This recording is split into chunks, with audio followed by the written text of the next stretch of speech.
Pokemon anime is and after 25 years और किसी वजह से अलोला रीजन में ऐश चैंपियनशिप जीत गया। पोकेमोन सीरीज में अब न्यू कास्ट होंगे जिनमें से मेन लीड रिको और रोय नाम के कैरेक्टर्स होने वाले हैं और फिर ऐश और पिकाचू पोकेमोन से पूरे तरीके से गायब हो जाएंगे। जिस पोकेमोन को हम फैंस देख के बड़े हुए हैं उसमें बिना ऐश और पिकाचू के हम किसी और को देखने के बारे में सोच भी नहीं सकते। तो अब यहीं पे सबसे बड़ा सवाल ये आता है कि पोकेमोन बिना ऐश के सर्वाइव कर पाएगा। मैं आप लोगों को पहले बता दूं, शायद आप लोगों को यकीन ना हो, ऐश के क्रिएटर्स को पहले से ही पता था कि ऐश को कभी ना कभी हटाना पड़ेगा, इसलिए वो पहले से ही पोकेमोन पर एक्सपेरिमेंट कर रहे हैं जिसमें आप सबने ध्यान भी नहीं दिए। ऐश शुरू से ही किसी और शोनेन एनिमे से अलग प्रोटैगनिस्ट रहा है और ऐश का कैरेक्टर शुरू से ही बहुत सिंपल रहा है, जो कि है बस एक 10 साल का बच्चा होता है जिसका एम है कि उसे पोकेमोन मास्टर बनना। और इस गोल को पूरा करने के लिए ऐश और उसके फ्रेंड्स इस जर्नी में उसके साथ होते हैं। और ऐश की स्टोरी किसी और एनिमे की तरह कभी भी नहीं थी जैसे नारुतो और वन पीस की है। ऐश की स्टोरी में शुरू से ही काफी ज्यादा लिमिटेशंस है। जैसे नारुतो की तरह इसमें ऐश का कोई तगड़ा मोटिव नहीं है जिससे वो गोल को अचीव करने के लिए वो मेहनत करे, और ना ही ये वन पीस के लूफी की तरह पोकेमोन में ऐश को कभी हार या जीत से इतना फर्क ही नहीं पड़ता जितना कि और किसी एनिमे के मेन कैरेक्टर्स को पड़ता है।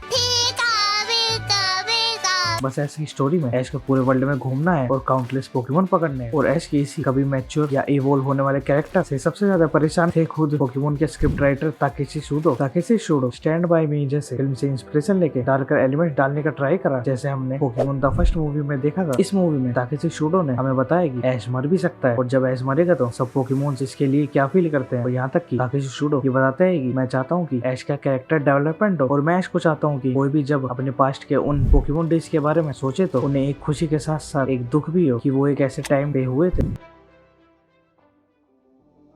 ताकेशी शुडो ने डिसाइड करा अगर ऐश नहीं बदल सकता तो मैं उसी लिमिटेशन में रह के मैं सब कुछ लिख दूंगा। और जब पोकेमोन द फर्स्ट मूवी आई तो इस मूवी ने स्क्रिप्ट राइटर को एक फ्रीडम दे दी कि वो जो चाहता है अब वो कर सकता है। और आगे ताकेशी शुडो कहते हैं कि ऐश एक फ्रस्ट्रेटिंग कैरेक्टर है और सब एनिमेटर और प्रोड्यूसर ने भी कहा है कि पोकेमोन नहीं रहेगा अगर उसमें ऐश ना हो तो। फिर सैडली किसी वजह से ताकेशी शुडो 61 की एज में 2010 में मर जाते हैं। फिर उसके बाद पोकेमोन स्टाफ भी छोटा होता गया, पर फिर पोकेमोन में थोड़े चेंजेस आए। जैसे पहले ब्रूक मिस्टी ऐश को छोड़ के चले जाते हैं और वो बात अलग है, इसमें नए नए कैरेक्टर्स ऐश के साथ टीम में आ जाते हैं जैसे मे और सरीना डॉन जैसे कई कैरेक्टर्स। और इस सीरीज में मजा तो जब आ जाता है जब ऐश और ग्रेनिंजा का कालोस रीजन में बॉन्ड को दिखाया और उस टाइम पे ग्रेनिंजा ने पिकाचू को एक तरीके से रिप्लेस ही कर दिया था।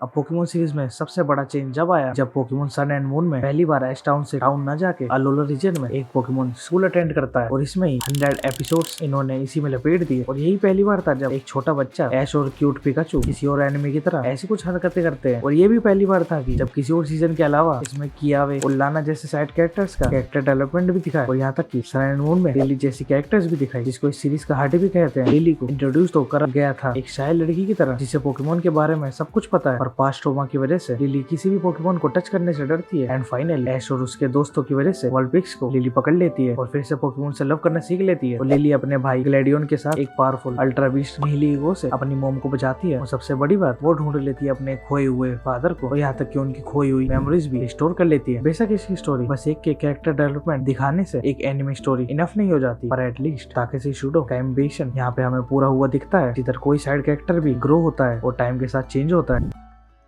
पोकेमोन में सबसे बड़ा रिस्क कब आया जब पोकेमोन के कई स्पिन ऑफ सीरीज आई। स्पिन ऑफ का मतलब जिसमें कोई भी एक स्टोरी में मेन कैरेक्टर नहीं होता। ट्वाइलाइट विंग्स सीरीज और पोकेटून की दो ऐसी सीरीज थी जिसमें ऐश को फुल्ली रिप्लेस कर दिया गया। आप लोगों ने ट्वाइलाइट विंग्स नहीं देखी तो मैं आपको बता दूं, ट्वाइलाइट विंग्स में बस 8 शॉर्ट्स एपिसोड्स हैं और इसमें ऐश वाले पोकेमोन से ज्यादा इनक्रेडिबल विजुअल्स है। और यहाँ तक कि इसमें बताया कि रियल पोकेमोन वर्ल्ड आखिर है कैसा, जैसे एक पोकेमोन चैंपियन कैसे लोगों को इंस्पायर करता है चाहे वो बच्चा ही क्यों ना हो, या जब किसी के कोई पोकेमोन चला जाता है तब एक पोकेमोन और ह्यूमन का क्या बॉन्ड होता है, या कोई जिम ट्रेनर एक मॉडल होने के साथ अपने पोकेमोन चैंपियन बनने का ड्रीम भी पूरा करती है, या फिर कोई अगर पोकेमोन चैंपियन भी बन जाता है तो फिर वो क्या करता है। और आखिर में जब दो कैरेक्टर्स या फ्रेंड्स एक साथ होते हैं तो दोनों की स्टोरी को अच्छे से दिखाने का काम ट्वाइलाइट विंग्स करता है। मैं आप लोगों को ये रिकमेंड करूंगा, और अगर आपको ये देखना है तो ये पोकेमोन के ऑफिशियल यूट्यूब चैनल पर मिल जाएगा, पर ये इंग्लिश में। और दूसरी सीरीज पोकेटून्स भी लूनी टून्स की तरह ही है, बस इसमें लूनी टून्स के कार्टून्स के बजाय इंसान और पोकेमोन होंगे। और lastly Pokemon the power of us 2020 में ताकेशी शुडो का ड्रीम पूरा होता हुआ दिखता है। जब इस मूवी में जब जंगल में आग लग गई थी तो बताया था कि पोकेमोन और ह्यूमंस एक साथ हो तो इस वर्ल्ड में जितने प्रॉब्लम्स है उससे निपटा जा सकता है। और वैसे भी पोकेमोन और हमारे एनिमल पेट्स की तरह नहीं है, बल्कि पोकेमोन वर्ल्ड में पोकेमोन उससे कहीं बढ़कर है, एक स्ट्रॉन्ग बॉन्ड जिससे ह्यूमन कुछ भी कर सकता है, चाहे एक ह्यूमन कितना भी वीक क्यों ना हो। अब तक पूरे टाइम पोकेमोन के क्रिएटर्स जब से ट्राई कर रहे थे कि पोकेमोन को आखिर कैसा बदला जाए। पहले जब सीजन में ऐश के दोस्त और पोकेमोन बदले गए और फिर जब सन एंड मून सीरीज में ऐश को एक साइड कैरेक्टर की तरह भी दिखाया गया और कुछ मूवीज में ऐश को ग्रो होने का मौका भी मिला। एंड लास्ट में एक mini series Pokemon Twilight wings ने ऐश को पूरी तरीके से हटा ही दिया। अब मानो या ना मानो कहीं ना कहीं पोकेमोन कंपनी शुरू से ही ऐश को रिटायर करने के बारे में सोच रही थी। इन दी एंड ताकेशी शिडो सही थे। पोकेमोन सीरीज हमें चेंज दिखाता रहा है, जैसे कि हमने वो पोकेमोन का आइकॉनिक एपिसोड देखा था जब ऐश बटरफ्ली को बाय बाय बोलता है, और हमने चार्मेंडर के साथ भी यही देखा था ऐश कैसे उसे बचाते हुए लाया था और आखिर कैसे वो चार्मिलियन में बदला और एक चार्जार्ड बना। और अब कई साल बाद सन एंड मून में जब लिटिन को इंट्रोड्यूस करा वो बताएगी उसके गार्डियन मर चुके हैं, तो अब उसे मूव ऑन करना सीखना पड़ेगा। और हमारे आने वाले जनरेशन ऐश जैसे कैरेक्टर भी डिजर्व करते हैं, पर जिसमें कोई कैरेक्टर डेवलपमेंट में लिमिटेशन ना हो और पूरे पोकेमोन वर्ल्ड के स्टोरी के बारे में हमें और अच्छे से बताया जाए। और अगर पोकेमोन को सर्वाइव करना है तो उसका बस एक ही सोल्यूशन, इट मस्ट इवॉल्व। और अब 25 इयर्स तक ऐश और पिकाचू ने जनरेशंस के बच्चों का बचपन बनाया है, जिसमें कई इस एडवेंचर में हार हुई तो कहीं जीत, कई फ्रेंड्स मिले तो कहीं पोकेमोन्स, और जिसे देख के हमने कई कार्ड्स खेले तो कहीं पे गेम्स। सब आखिर में मेरी तरफ से goodbye Ash and Pikachu. Video अच्छी लगे तो चैनल को सब्सक्राइब करना मत भूलना, और अगर वीडियो में कुछ भी अच्छा लगा तो कमेंट और वीडियो को लाइक करना भी मत भूलना।